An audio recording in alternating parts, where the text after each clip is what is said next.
Imagine if you woke up tomorrow and discovered you no longer existed in the world. You're not dead, but you're not alive either. Your family can't touch you. Your friends can't look at you. And wherever you go, people flee in terror. This isn't science fiction. This happened to millions of people for 800 years. A simple blemish on your skin was enough to declare you dead while alive, literally dead. They held your funeral, divided your inheritance, and sent you to a place you could never return to.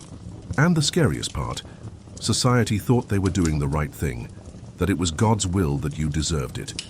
Today you'll discover what it was like to live when your very existence was considered a sin. And why should this story give you chills? Because it's not over yet.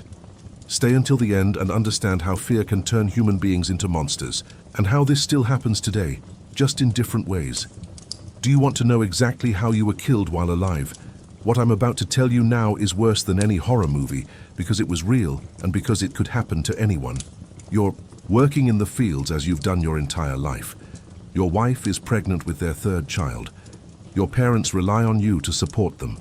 You have plans, dreams, a whole life ahead of you. Suddenly, you feel an itch on your arm. It scratches and doesn't stop. After a few weeks, a spot appears, small, almost nothing. You don't even notice, but your neighbor calls and reports you. In less than 48 hours, you're being dragged downtown by guards. There's no explanation, no chance of escape. There are only 3 men waiting for you. A doctor who learned medicine from 300-year-old books. A priest who has already decided you're a sinner. And a politician who wants to appear important. They strip you naked in front of hundreds of people, in front of your wife, in front of your children, in front of your mother. They examine you, as if you were a piece of spoiled meat, stabbing you with knives. If you don't scream in pain, it's leprosy. If you scream a lot, it's also leprosy. There's no way to win. They've already decided before they even see you. And then comes the part that will give you nightmares. They set a date, not to cure you, not to help you, but to bury you alive. On the appointed day, the whole town gathers. It's a spectacle. You are the show. They dress you in funeral clothes that reek of death. They take you to a grave dug especially for you. A real grave with fresh earth, worms and everything, and make you lie down in it. You feel the cold earth on your back, the smell of decay, the dampness of death. Hundreds of people look down on you as if you were already a corpse. The priest throws the first handful of earth in your face, then the second, the third. The earth gets in your mouth, your eyes, your nose. You are literally being buried alive. And then he screams, dead to the world, reborn to God. You, spitting dirt and trembling with terror, have to answer, I will be reborn on Judgment Day. There you are, dead. Your children have just become orphans. Your wife has been widowed. Your parents have lost their son. Everything you built, everything you were, has just been erased, but you are still breathing. And that is the cruelest part of all. But now, you must learn to live as a dead man. And the rules of this new life are designed to humiliate you every second, with every breath. First, they pull you from the grave and hand you your undead kit, a stinking black sack to wear, a wooden cross to carry on your chest, a bell to announce your rotten presence, and a metal bowl to beg for food. But the worst part is that they make you repeat an oath in front of the entire crowd. I swear never to return. I swear never to touch another human being again. I swear to live as a dead man until God takes me. And then your final walk begins. They escort you to the edge of the city, not alone, but as a funeral procession. Hundreds of people followed you, shouting, throwing stones, spitting. Your own children were there crying, prevented from hugging you one last time. When they reached the border, they made you plant a cross in the ground. This cross marked the point you could never return. It was your official grave, and you had to dig the hole with your own hands. From that moment on, you were no longer Hansel, Gretel, or Peter. You were just the leper, nameless, without identity, without humanity. But here's what chills me the most. You weren't going into a void. You were going to a specific place, a place society had built especially for people like you, a place they called a hospital, but which was actually a depository for discarded human beings. Leprosariums weren't just prisons. They were laboratories of suffering, places where they tested how far human dignity could be shattered before breaking completely. And when you got there, you discovered something no one had told you. You weren't alone. There were dozens, sometimes hundreds of other people like you. People who had also died in their cities, people who had also lost everything. But here's the most sinister part. Even within these walls, far from the world, the rules of humiliation continued. Because medieval society didn't just want to isolate you, it wanted to make sure you suffered every day until your last breath. Until your last breath. But what really happened within these walls, what I'm going to tell you now, will show you how cruel human beings can be, even when they pretend to be pious. You enter the leprosarium thinking you've found hell, but you discover there's something worse. A hell with rules, an organized hell, a hell that works like a machine to grind away human dignity. First, they give you your new identity, a number. Not your name, not your story, just a number scrawled on a wooden plaque that you must carry on your chest. John became 47, Mary became 23, Peter became 91. Your new home, a small 2-mid-etal room that you share with 3 other people. There are no windows, no ventilation, just 4 damp walls where you'll spend the rest of your life, listening to the moans of others and smelling the rotting flesh. But here's what revolts me the most. They've created a routine, as if it were a school, a monastery, a company. You wake up at 5 a.m. to the chapel bell, pray for an hour asking for forgiveness for sins you didn't commit. You work in the fields until your hands bleed, eat a thin soup made from scraps for lunch. You work, more, pray more, sleep. And in the midst of all this, you discover a hierarchy, even among the dead. Some are deader than others. Those who arrived first send us newcomers. Those who still have fingers order those who have already lost their fingers. Those who can walk order those who crawl. The medical treatment, a sadistic joke. Once a week, a man who calls himself a doctor appears, looks at your wounds for 30 seconds and gives you a vial made with lard and rotten herbs. If you complain of pain, he says it's divine punishment. He doesn't complain, he says the disease is killing you inside. But the most perverse part was the leper mass. Every Sunday you were forced to attend mass, but not inside the church, through a tiny window called a squint, as if you were animals in a zoo. You listened to the priest talk about love and compassion, while you were treated like human waste and food. Scraps, literally scraps. Stale bread that no one wanted anymore, rotten vegetables that were going to be thrown away, dirty water that even the pigs refused. You ate like dogs with your hands because there weren't enough plates. But do you know what the worst part of the day was? Visiting time. Once a month, family members could come see you, but they couldn't touch you, couldn't hug you, couldn't even get close. They stood on the other side of a fence, as if you were a dangerous animal, and cried while you begged for one last hug that would never come. And yet, even in this organized hell, something happened that no one expected. Something that went against all logic of human cruelty. Something that went against all logic of human cruelty was the resilience of the spirit. But medieval society couldn't allow that. So they created the most powerful weapon of all. They made God their accomplice. Do you want to know why society did this? Because it treated people like you worse than animals? The answer will make you angry, because they thought they were saving their own souls. Every Sunday from church pulpits, priests shouted the same thing. Leprosy is divine punishment. God marks sinners on their skin so that everyone can see their moral rot. They turned your disease into proof that you were a spiritual monster. And the crowd believed it, of course they did. It was easier to believe you deserved to suffer than to admit that anyone could be next. It was more comfortable to think God had a plan than to face reality. Life is unfair, and disease doesn't choose saints or sinners. But here's the most sinister part. The more you suffered, the more righteous they felt. Their pain was proof that the system worked. Their isolation was proof that God approved. Their misery was proof that they were good people. And when the Black Death arrived in 1347, killing a third of Europe, do you know what happened? They looked for someone to blame. And guess who was first on the list? You, the lepers. Suddenly it wasn't enough to isolate yourselves anymore. Now you were conspirators, well, poisoners, allies of the devil.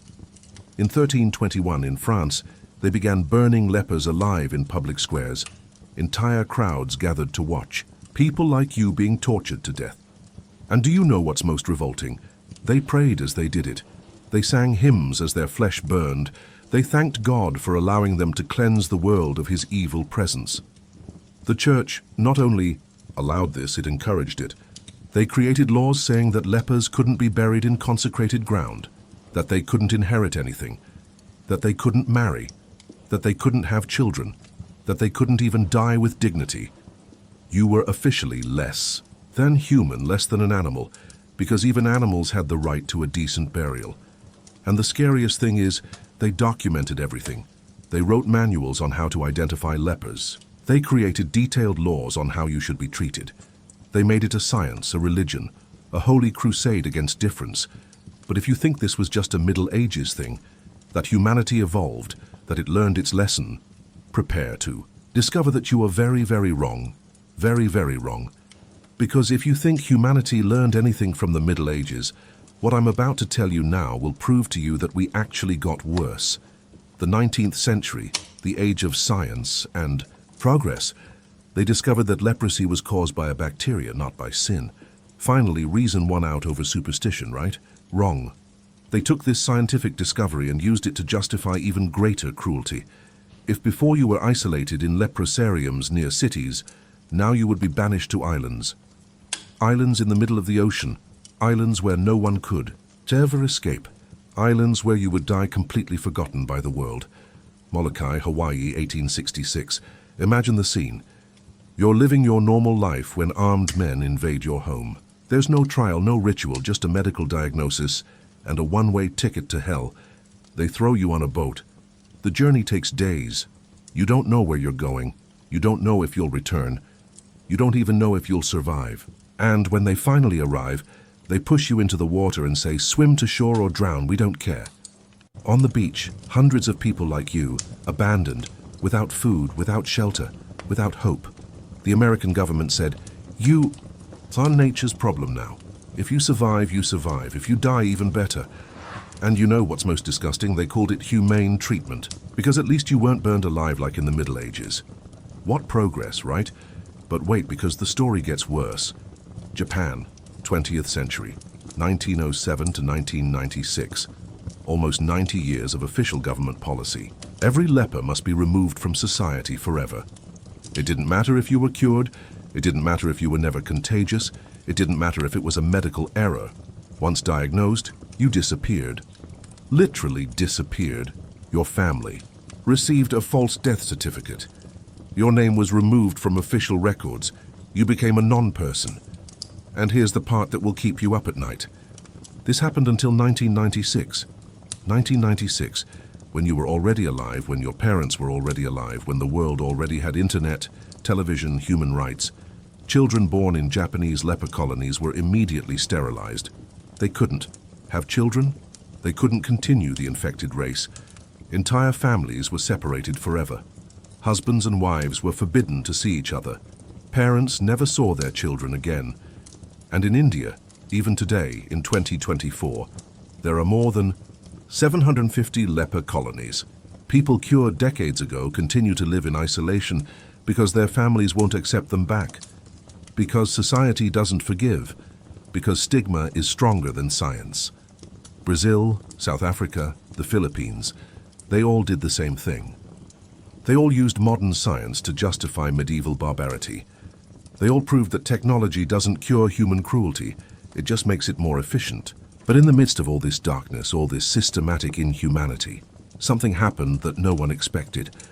Something that proves that even in hell, humanity finds a way to survive. Humanity finds a way to survive. And what I'm going to tell, will move you more than any movie, because in the midst of the most absolute cruelty, something blossomed that no government, no church, no society has been able to destroy. Love. Molokai, that prison island in Hawaii I mentioned. In 1873, a Belgian priest named Damian arrived there. He wasn't forced. He wasn't condemned. He chose to go. He chose to live with the lepers. He chose to die with them. And when he arrived, he found something no newspaper, no government, no doctor had reported. A community. People who had lost everything, but who still shared what little they had. Parents who couldn't hug their children, but who sang to them. From the other side of the fence. Women who had no fingers, but who still made straw dolls for the children. Father Damião lived 16 years in Molokai. He built houses with his own hands, planted gardens, tended wounds, embraced those no one else would. And when he himself contracted leprosy, do you know what happened? The community cared for him. People whom society called the living dead showed more humanity than the entire world. In medieval leper colonies, the same thing. There were people who taught children to read using twigs in the earth. There were those who made music with pieces of metal and wood. There were those who tended the gardens, transforming places of death into little pieces of paradise. And do you know what moves me most? The letters, thousands of letters written by lepers over the centuries. Letters to children they couldn't see. Letters to husbands they couldn't touch.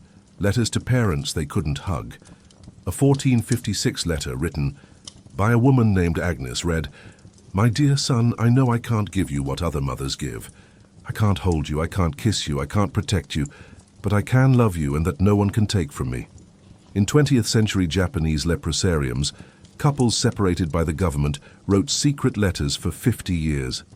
50 years they sent, them through nurses who risked their jobs to deliver messages of love. Some met only once a year for 15 minutes, separated by a grate, and considered it the happiest day of their lives. And there were the silent saints, people like Saint Radegund, who washed the feet of lepers with her own hands, like Saint Angela of Foligno, who kissed the wounds of lepers to show them they were still worthy of love, like thousands of anonymous, people who risked their lives to bring food, medicine, and affection. But the story that sticks with me most is from a colony in India in the 1980s. There was a man named Raman who had lost both hands and both feet. He crawled on the ground to care for an orphan girl who also had leprosy. Every day he went to the garden, crawling among the plants to pick vegetables for her. Every day he told her bedtime stories. Every day he proved that love is stronger than any disease. When asked why he did this, he replied, "Because someone needs to remind this child that they are human." And that's what no government, no law, no society has been able to kill. The certainty that we are human, that we deserve dignity, that we deserve love, that we deserve to exist. But today, in 2024, have we learned this lesson? Have we stopped creating new lepers? Or have we just changed the brands, changed the diseases, changed the names but still done the same thing? We're still doing the same thing. And that's what scares me most about this whole story. Because when you look around today, when you really pay attention, you realize that we haven't evolved. We've just changed the labels. We no longer call it leprosy. Now we call it addict, homeless, illegal immigrant, mentally ill. We no longer hold death ceremonies. Now we just look away, cross the street, close the car window. We no longer build leper colonies. Now we build outskirts, slums and camps. Refugees, places where we hide the people we don't want to see. Places where we deposit those who are different, so we don't have to deal with them. And you know what the scariest part is? We still use the same argument. We no longer talk about divine punishment, but rather about merit, effort, personal choices. As if poverty were a choice, as if mental illness were laziness, as if being born in a certain place were your fault. Look at social media. Look at how we treat those who are different. Look at how we isolate those who think differently, those who live differently, those who love differently. We no longer use campaigns to announce their arrival, but we use likes, shares, and comments to mark those who should be excluded. And, worst of all, we still think we're the good guys in the story. We still think we're doing the right thing. We still think they deserve to be where they are. I spent months researching this story, talking to descendants of lepers, visiting old leprosariums. And one thing everyone told me was the same. What hurt the most wasn't the disease, it was the look. It was the certainty that people saw us as less than human. And this perspective, this certainty still exists. You can see it today in the way we treat the beggar on the street corner, in the way we talk about the neighbor who lost his job, in the way we judge those who don't fit our standards. Leprosy is curable today. It takes 6 months of treatment and the person is completely cured. But there are still 200,000 new cases every year, not because we don't know how to treat it, but because people are afraid to seek help, afraid of the stigma, afraid of being branded as lepers.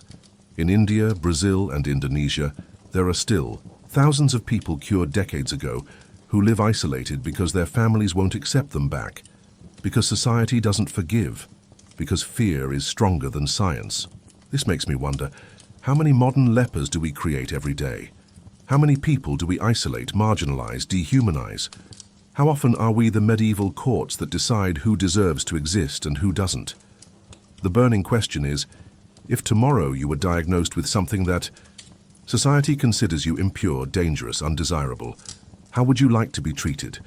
And more importantly, how are you treating lepers today? How are you treating lepers today? This question won't leave my mind, and I hope it won't leave yours either, because this story isn't about the past. It's about us, it's about now. It's about the choices we make every day when we encounter someone who is different, who suffers, who doesn't fit into our perfect world. Look, if this video made you think even just a little about how we treat those who are different today, do one thing: leave a like. It's not just for the algorithm. It's so more people see this, so more people ask themselves, am I also acting like a medieval court? And I want to know, who are today's lepers? Who is our society isolating, marginalizing, dehumanizing? Comment below, share your experience, share your reflection, because this conversation needs to happen. Subscribe to the channel if you believe that knowing these stories can make us more human, that understanding the past can help us avoid repeating the same mistakes, that remembering the suffering of others can teach us to be better. And share this video, share it with someone who needs to hear it, because knowledge that isn't shared is lost knowledge, and we've already lost too much humanity. Next week, I'll tell you the story of the witches of the Middle Ages. You'll discover that 80% of the women burned alive were simply different. Healers, midwives, women who knew how to read. And you'll understand why this story still happens. Today, just under different names. Until then, look around, observe how you treat those who are different, and ask yourself what kind of person you choose to be. Because in the end, it doesn't matter if you have leprosy, if you're poor, if you're different. What matters is whether you can still see the humanity in others, and that never goes out of style.